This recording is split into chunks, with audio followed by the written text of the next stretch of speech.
Çeçenistan Respublikasının parlamenti öz tarixi adları olan Kazak kəndlərinin adının dəyişdirilməsini təklif edir. Siz nəinki rus dilli əhalini qovmusunuz, indi onların yer adlarını da silirsiniz. Bu bizim dövlətimizin tarixidir. Siz nə edirsiniz? Sizdən soruşuram. Deputat mandatı daşıyan, lakin normalda hərbi cinayətkar kimi mühakimə olunmalı olan bu individ Çeçenistanın güya Rus Kazaklarının tarixi torpaqlarının adını dəyişməsinə hiddətlənib.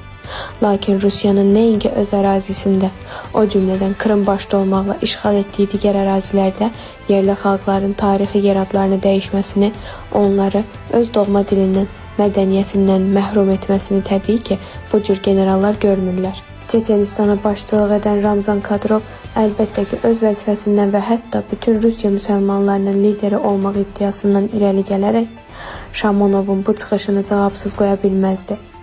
Lakin Kadyrovun gözlənilən cavabı kifayət qədər sərt alındı və açıq ittihamlarla dolu oldu.